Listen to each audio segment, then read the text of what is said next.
नमस्कार दोस्तों, आज हम इस वीडियो में आपको बायोलॉजी का वीवीआई ऑब्जेक्टिव क्वेश्चंस बताने वाले हैं। अगर आप लोग 2024 में 10वां क्लास का एग्ज़ाम देने वाले हैं तो आप इस ऑब्जेक्टिव क्वेश्चन को एकदम अच्छे से याद कर लीजिए, क्योंकि 10वां का एग्ज़ाम में यह ऑब्जेक्टिव क्वेश्चंस आएगा, ये 100% मेरा गारंटी है। इसलिए आप वीडियो को पूरा देखो और एक एक ऑब्जेक्टिव क्वेश्चन को अच्छे से याद कर लो, ठीक है।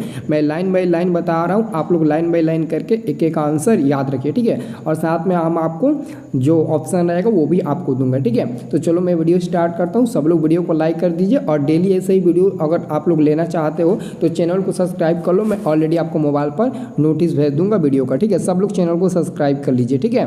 देखो जी, पहला नंबर क्वेश्चन जो आपको बोर्ड एग्जाम में कई बार पूछा जा चुका है। पहला नंबर क्वेश्चन है कि वैसे पौधे जो पोषण के लिए सड़ी गली चीज़ों पर आश्रित रहते हैं वे क्या कहलाते हैं। तो सिंपल में दोस्तों इसका हम लोग आंसर याद रखेंगे, मृतजीवी कहलाते हैं। अगर आपके ऑब्जेक्टिव में यह क्वेश्चन नहीं पूछता है तो सब्जेक्टिव में यह क्वेश्चन जरूर पूछेगा कि मृतजीवी से आप क्या समझते हैं। तो बोल देना वैसे पोषण जो सड़ी गली चीज़ों पर आश्रित होता है उसे हम लोग मृतजीवी कहते हैं। और ऑब्जेक्टिव में पूछेगा तो आसान है, हम आसानी से टिक लगा देंगे। लेकिन यह क्वेश्चन 90% चांस है कि ये आपके बोर्ड एग्जाम में ऑब्जेक्टिव में पूछेगा 2024 में, ठीक है। अच्छे से याद कर लो, ठीक है। चलो अब देखो अगला क्वेश्चन 2 नंबर अच्छे से पढ़ो, नीचे आपको ऑप्शन दिखा रहा हूँ। 2 नंबर क्वेश्चन है स्वपोषी भोजन के लिए, यानी कि भोजन का मतलब हुआ पोषण, यानी कि स्वपोषी भोजन के लिए आवश्यक है। तो आपको मैं नीचे ऑप्शन दिखा रहा हूँ, तो याद रखो क्वेश्चन है स्वपोषी भोजन के लिए क्या क्या आवश्यक है।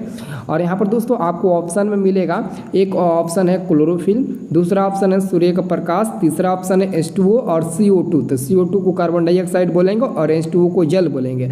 और ऑप्शन नंबर डी में दिए इनमें से सभी। तो याद रखना दोस्तों आप लोग कि दूसरा का जो आंसर होगा वो आपका होगा डी नंबर वाला, इनमें से सभी होगा। इसलिए होगा क्योंकि दोस्तों स्वपोषी पोषण यानी कि स्वपोषी भोजन के लिए ना सूर्य के प्रकाश भी आवश्यक होता है। जो सूर्य का प्रकाश है वो आवश्यक होता है। क्लोरोफिल भी आवश्यक होता है जो पत्ती के हरित लवक से प्राप्त होता है। और जल आवश्यक होता ही है, साथ में साथ कार्बन डाइऑक्साइड भी आवश्यक होता है, ठीक है। तो कभी कभी पूछ देता है कि बताइए स्वपोषी पोषण के लिए क्या क्या आवश्यक है। 2 नंबर में भी पूछ देता है। तो 2 नंबर में पूछेगा तो पूरा का नाम लिख देना, 1 नंबर में पूछेगा तो ऑप्शन नंबर डी पर टिक लगा देना कि इनमें से सभी होगा, ठीक है। चलो अगला क्वेश्चन देखो, अगला क्वेश्चन आपका है 3 नंबर, इनमें से कौन प्रकाश संश्लेषी अंगक है। इनमें से कौन प्रकाश संश्लेषी अंगक है। तो 3 का आंसर होगा हरित लवक, जो पत्ती का हरित लवक बोलते हैं ना वही है। क्लोरोफिल पाया जाता है पत्ती का हरित लवक से ही, आपको पता होना चाहिए। तो सिंपल में इसका आंसर देना हरित लवक से, ठीक है। अब देखो 4 नंबर क्वेश्चन पूछा गया कि वायुमंडल में CO2 का कितना प्रतिशत मात्रा है, यानी कि कार्बन डाइऑक्साइड का मात्रा वायुमंडल में कितना % है। तो याद रखना 0.0% है, 0.03%, सॉरी 0.03% कार्बन डाइऑक्साइड का मात्रा वायुमंडल में उपस्थित है, ठीक है। चलो अब देखो अगला क्वेश्चन देखो जी, अगला क्वेश्चन आपका है 5 नंबर प्रश्न आपसे पूछा जा रहा है कि प्रकाश संश्लेषण प्रक्रम में निम्नलिखित में क्या नहीं होता है। प्रकाश संश्लेषण क्रम में निम्नलिखित में क्या नहीं होता है। तो आपके पास 4 ऑप्शन दिया गया है। प्रकाश संश्लेषण सबको ही पढ़ा होगा, कोई ऐसा लड़का नहीं होगा जो प्रकाश संश्लेषण नहीं पढ़ा होगा, क्योंकि प्रकाश संश्लेषण बायोलॉजी का मोस्ट इंपॉर्टेंट टॉपिक है जो आपके हर बार बोर्ड एग्जाम में पूछा जाता है, ठीक है। तो 5 का आंसर आप लोग याद रखना, आपका होगा बी नंबर वाला CO2 का मुक्त होना। प्रकाश संश्लेषण क्रिया प्रक्रम में ना क्या नहीं होता, तो CO2 का मुक्त होना ये नहीं होता है। तो आंसर याद रखना बी नंबर वाला, ठीक है। चलो अगला क्वेश्चन है आपका 6 नंबर, इनमें किसके द्वारा अमीबा अपना भोजन ग्रहण करते हैं, यानी कि अमीबा जो है ना वो अपना भोजन किसके द्वारा ग्रहण करता है।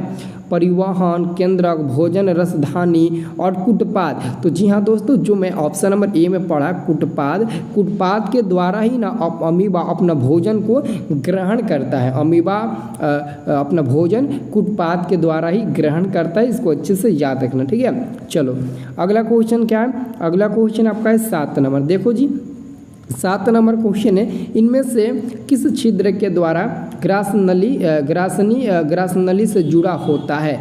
यहाँ पर दोस्तों दोनों अलग अलग है। इनमें से किस छिद्र के द्वारा ग्रासनली से जुड़ा होता है? किसके द्वारा? निगल के द्वारा, कंठ के द्वारा, मल के द्वारा, या फिर इनमें से कोई नहीं। तो सिंपल में दोस्तों आपका 7 नंबर का जो आंसर होगा ना वो ऑप्शन नंबर ए होगा, निगल के द्वारा। निगल, ऑप्शन नंबर ए में क्या लिखा है?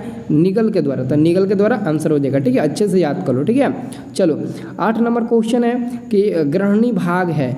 ग्रहणी भाग है, इसका आंसर आपको बताना है। तो 8 का सिंपल में आंसर हो जाएगा आपका छोटी आंत। सबको याद किया होगा, छोटी आंत हो जाएगा सी नंबर वाला। ठीक है, ग्रहणी भाग क्या है? छोटी आंत सी नंबर वाला हो जाएगा। ठीक है, चलो अगला क्वेश्चन हम लोग देखते हैं।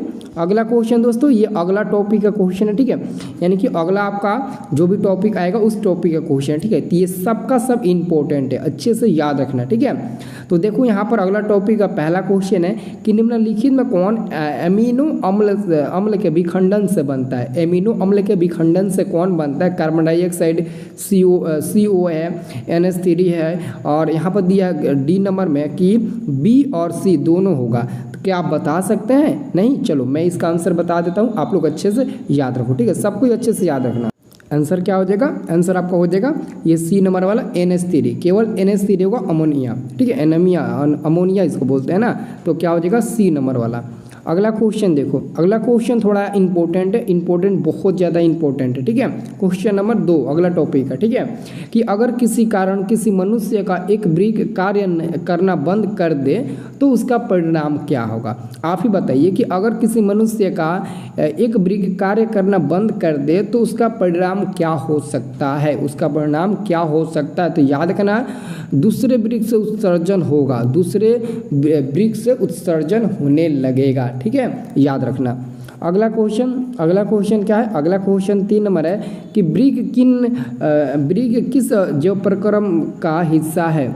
वृक्क जो है वो किस जैव प्रक्रम का हिस्सा है? तो 3 का हम लोग आंसर देंगे, उत्सर्जन का हिस्सा है। किसका है? तो उत्सर्जन का है जी। ठीक है, चलो अगला क्वेश्चन है रेजिन किस पौधे का उत्सर्जित पदार्थ है? रेजिन हो गया, गोंद हो गया। ठीक है, तो रेजिन किस पौधे का उत्सर्जित पदार्थ होता है? तो 4 का आंसर हो जाएगा आपका चीड़ का। 4 का आंसर क्या होगा?